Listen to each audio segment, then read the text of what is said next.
The war affected anything and everything in the daily life of people, from the art that was produced to the music that was played and the literature that was written. Before World War I, as far as art was concerned, Impressionism was a popular style of painting. Impressionist painters, such as Van Gogh and Monet, often painted peaceful scenes such as cafes, flowers, and For other instance, landscapes. Van Gogh's Starry Night and Monet's Water Lilies. Max Beckmann was a German-born artist born in 1884. He was inspired by Impressionists, but is said to have found the meaning of German Expressionism during World War I. He often sketched fellow soldiers and friends, some of which had been killed in the war. His art had an eerie type theme. Marc Chagall was a Russian-born surrealist painter. It was said he had the ability to taste the ugliness of pre-war times. It was visible in the stern faces of the soldiers he painted. Otto Dix, perhaps one of the more well-known artists of this era, was a German-born artist known for his majestic depiction of World War I. His pieces were eerie because he drew what he had seen in the war.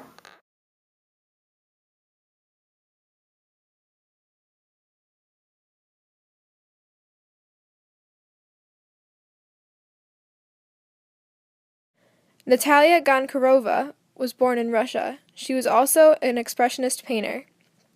Her art was affected by the suffering of those fighting in the war. Throughout World War I, there were numerous changes in the literature and culture within societies.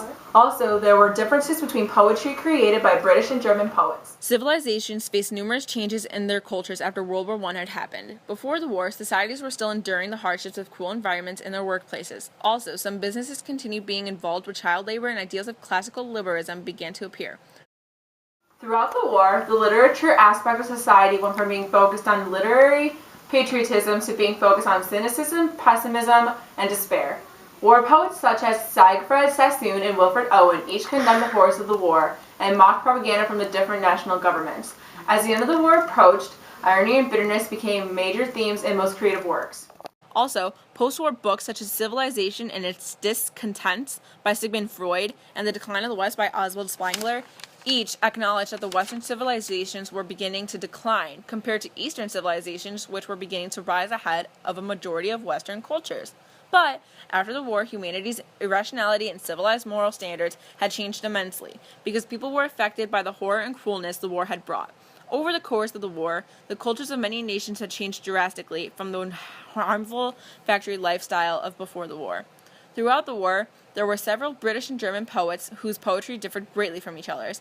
In the British perspective, war is a horrific and senseless thing full of cruelty and painful deaths, and that once the war is finished, that it is gone from society. But in the view of a German poet, some soldiers die in agony and grief and believe war is chaotic and bloody. And when people think it's over, it isn't, because no one can escape war even when it's over. The poetry of the World War I era came in two forms: the patriotic stylings of those of Rupert Brooke, or the gruesome truth of life in the trenches, such as Wilfred Owen's works. Many memorable poems were written by what was called a war poet. War poets were soldiers who found their inspiration in the events of the war. Since their works needed to be interpreted, they often escaped most military censorship performed on most letters sent home. Wilfred Owen, a British war poet, is known for his descriptive and perhaps slightly dramatized poems about the trenches. One of these is Anthem for a Doomed Youth. The poem is about the injustice done to the generation of young people because of the war. The angry and compassionate voice of Jewish poet Siegfried Sassoon is also memorable from the war. English-born as well, Sassoon was one of the lucky or unlucky war poets that survived the war. He published the book Counterattacks and Other Poems in 1918, which included the poem How to Die. The poem represents Sassoon's distaste for the war. He continued to write poems after the war, such as the poem that recanted his war memories, "The rank stench of these bodies haunt me still." As many poets wrote of their distaste for the war, Rupert Brooke, however, was different.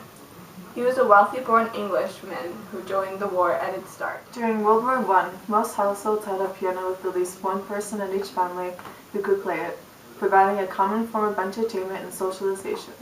Also, a lot of the music distributed during this time greatly influenced social and political attitudes or opinions, thereby serving as an effective propaganda tool for private citizens and government. It had inspired pride, patriotism, and action in the citizens in order to gain manpower, homeland, support, and funds. Composers would often write songs about their own personal wartime sentiment, and it had also often created shame in the people who didn't support the war. Though the most effective propaganda songs had qualities that made them more memorable, while relaying their messages in a fashion that was not too emotionally extreme to be accepted. Music in general provides a weapon of social change which can be used to achieve specific goals because the lyrics, together with the melody and rhythms, take on different and more significant meanings than those that appear on the surface. And for this exact reason, music publishers had claimed that music would help win the war. Before the pinnacle of the war, the style of music was written in strict 2/4 time in syncopation, also referred to as ragtime. Also, at the start of the war, much of the music was pro-war, but later on moved into songs relating to peace and more opinionated about anti-war and pro-war. Not to mention, music could be used as a way to encourage people to enlist and go to the war. Several famous songs arose about the war from 1914 to 1918. These songs varied the emotions of those affected by the war.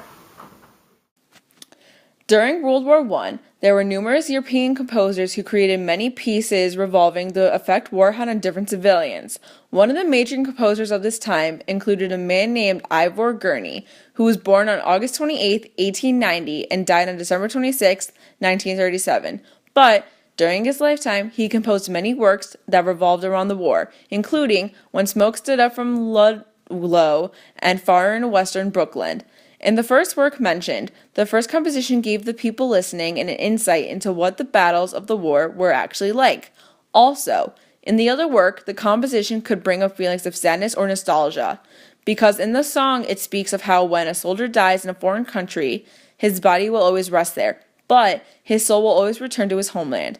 Also, he wrote a poetry book called War Embers and created a musical piece called Severn Meadows, which caused listeners to think about life. And George Butterworth composed a piece known as The Lads and Their Hundreds, which revolves around the soldier's life and how they won't be able to see themselves in old age because they will die young.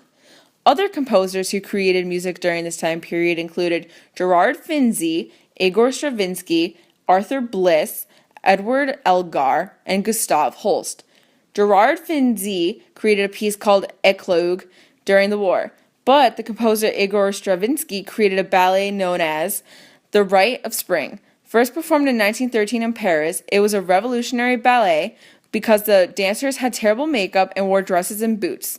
Some may say it was exuding war or a precursor that represented the attitude of the war.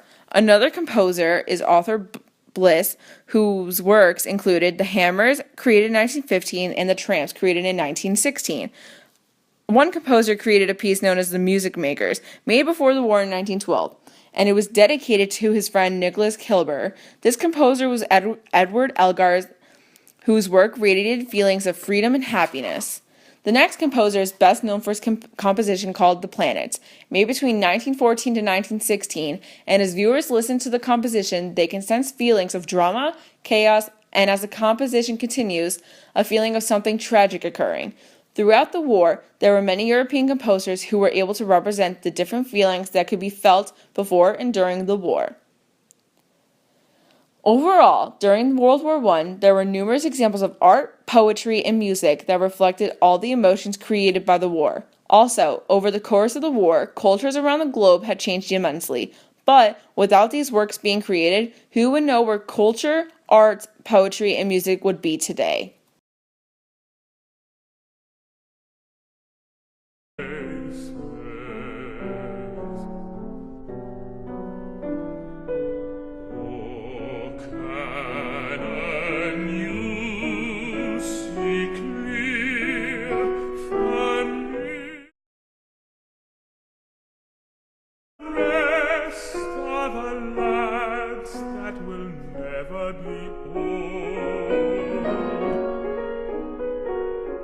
There's chaps from the town and the field and the till and the